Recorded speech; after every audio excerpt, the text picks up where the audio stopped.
Hello and welcome to In My Honest Opinion. My name is Chad Miller, and in this episode I'm going to discuss what has killed imagination. And this is something that has arisen in light of my own perspective in regards to growing up and being somebody who has always been imaginative, and what has taken away the purity of imagination and stripped away all of that wonderful purity and made imagination become an aspect of reality. So I'm going to dive into a little bit of that, and I'm interested in hearing some of the stories that you guys have in regard to your imaginative sides as children and how that transitioned into your adult lives. Imagination when you're growing up is the most wonderful thing that you can possibly ever have as a toolbox in your life, period. There is nothing better, and it's a building block, it's a tool, it's a foundation for development of resources, of generating an identity of who you are, of what you want to become, of what your life is going to be, or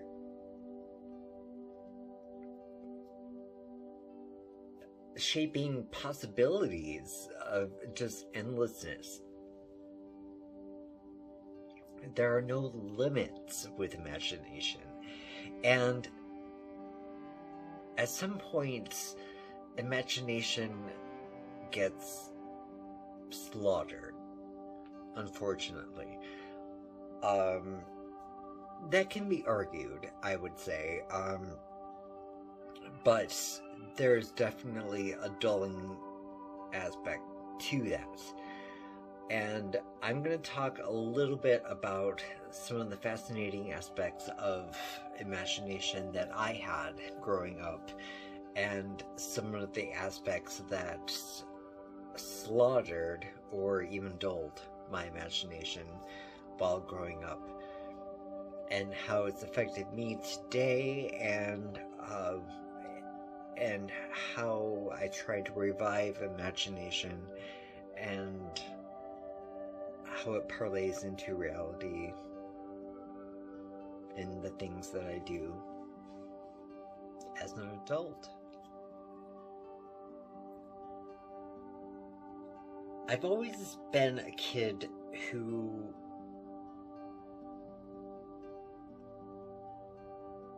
was, how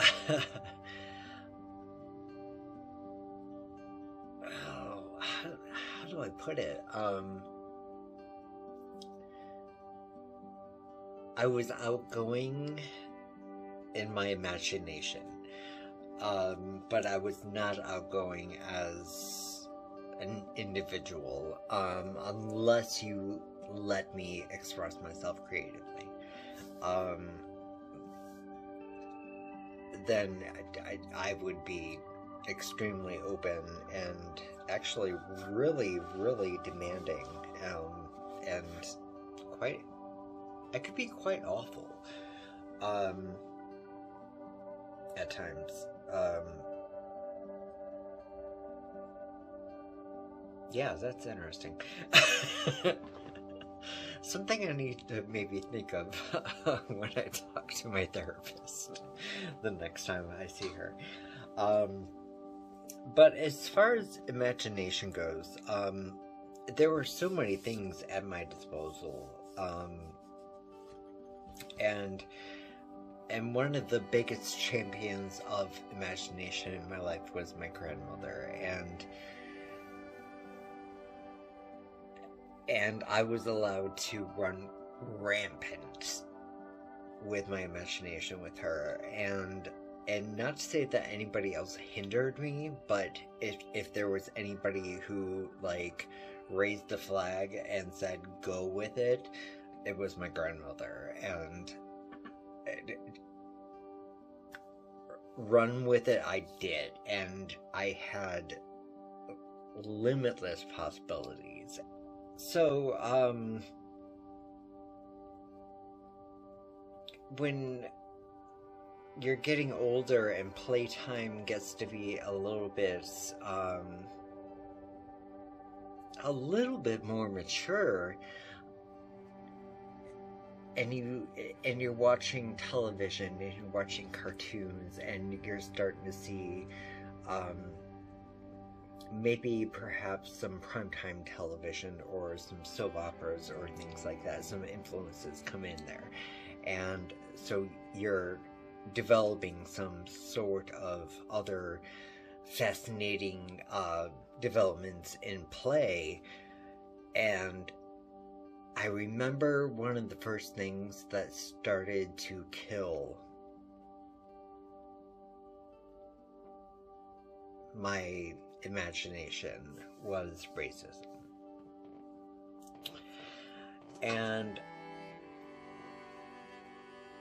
I grew up in a very, very, very, very small town in southern Michigan. And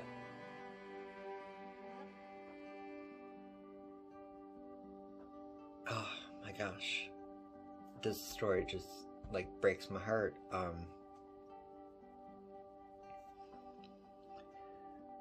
There was one African American girl that was in the same age range of myself, and I remember there was somebody, a fellow Caucasian friend that I associated with, that made some remarks toward her that I didn't understand, and I didn't get it. Not at all. No idea. And I wouldn't understand that until many, many, many, many, many years later. And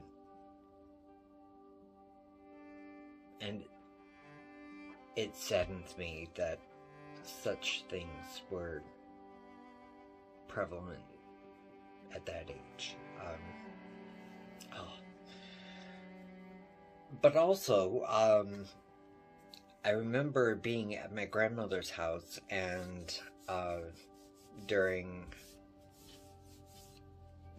a time where she was babysitting me, and she had this magnificent dollhouse, and it was perfect for action figures. Yeah, it's brilliant. I wish I had it to this day. It was just fantastic. And at the time,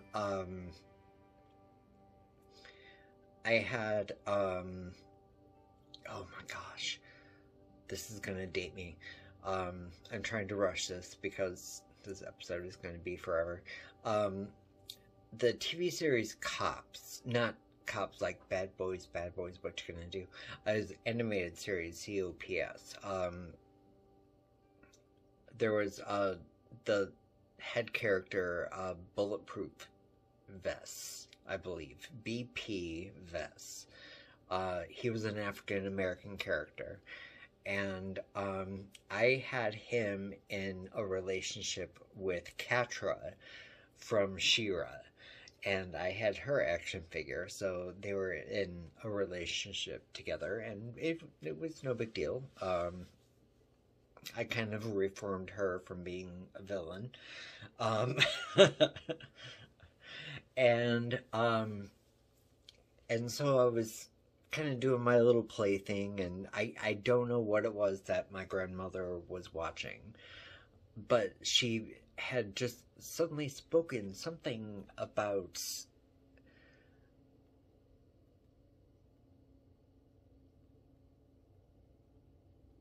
an interracial relationship.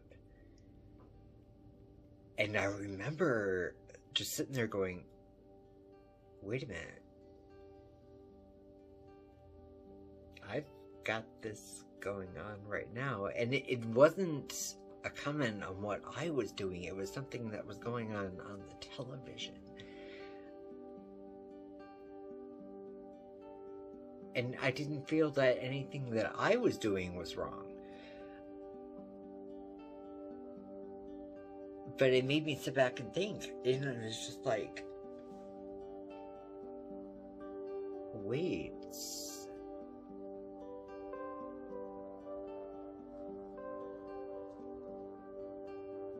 Why is this a thing? The next thing that I think kind of killed imagination for me was having a bit of a reality check.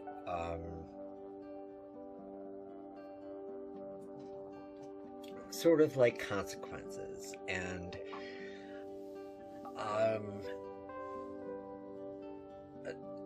life growing up wasn't peachy keen, and I think, you know, whenever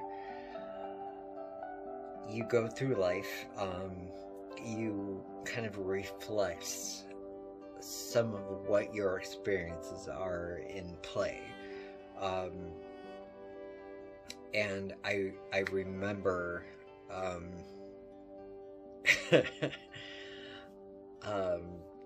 one instance where my sister and I were playing dolls, and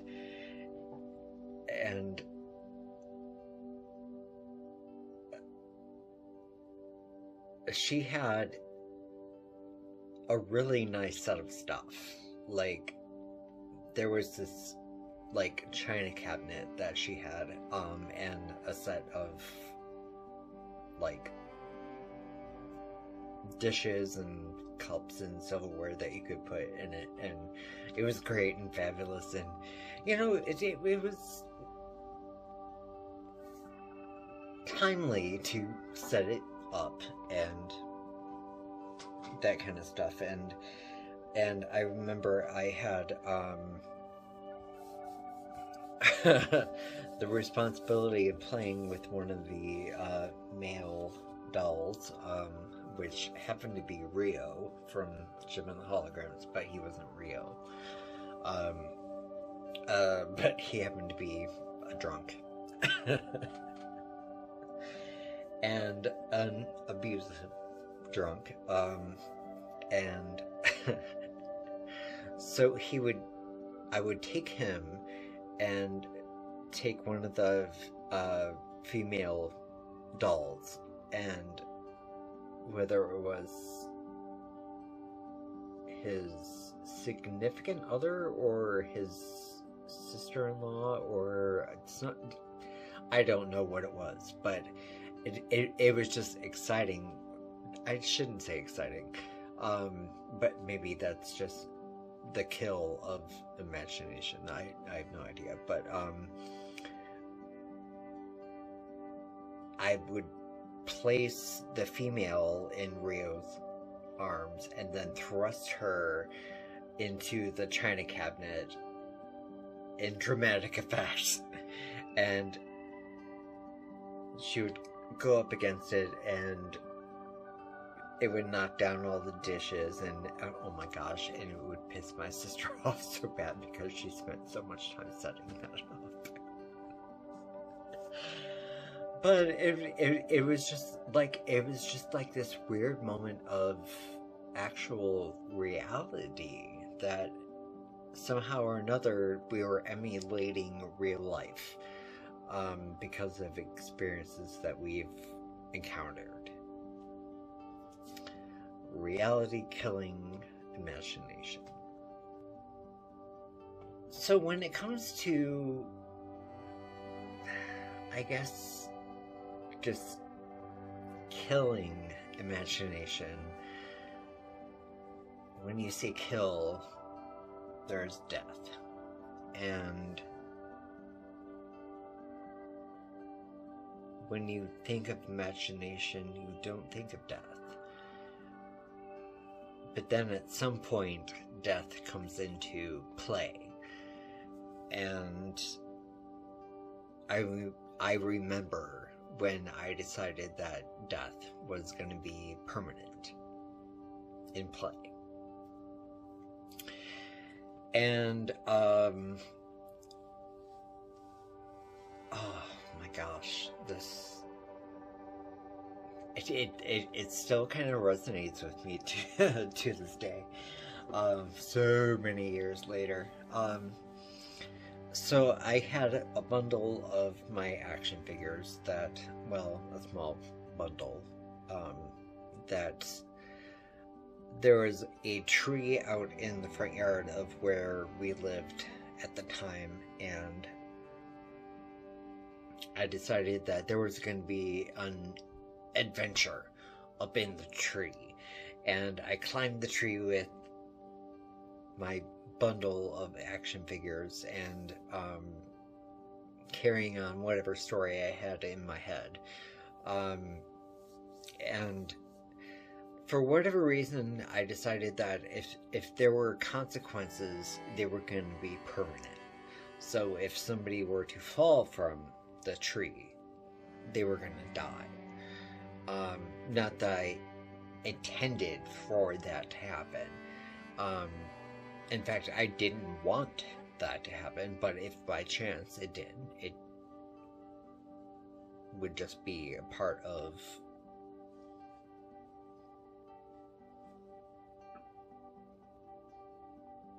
shit happening.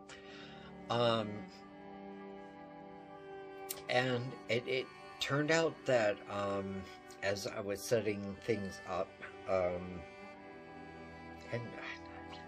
it's weird how imagination works. But I remember, as I was setting things up, even, you're still playing. And my Man-at-Arms figure from He-Man, fell.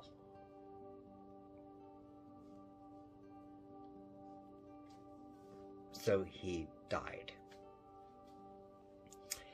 And I gave him a funeral and buried him in the backyard.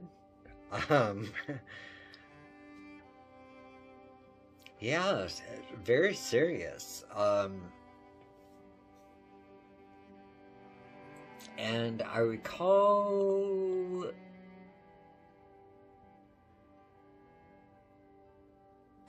telling myself that I can't go back and dig him up,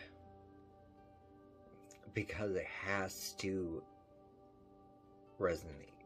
It has to make an impact.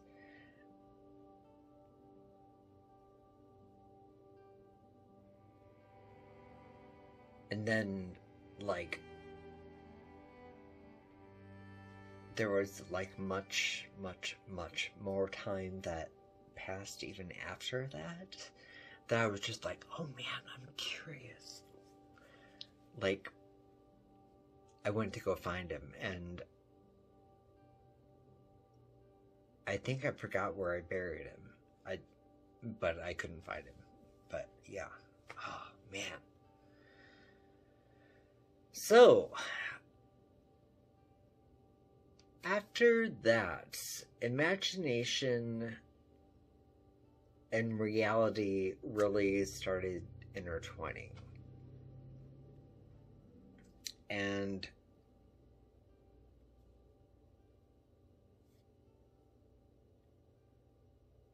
there was no more purity. There was no more just being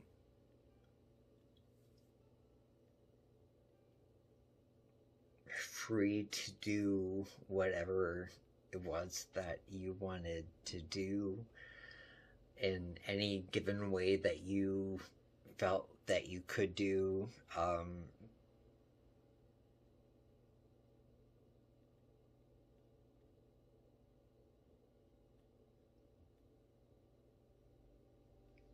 In any given light, and reality set in, and I still continued to create and play, and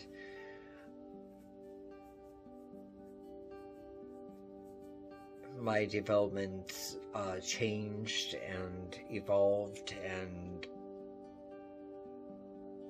it's just, it became what it became, and there's no more innocence. You don't get that back, and I'm interested to know when that period ended for those of you out there, and how it did. Was it something like, for instance, racism? Was it something like death? Was it something like abuse? And you don't have to get personal about it, but it's just, when did imagination stop being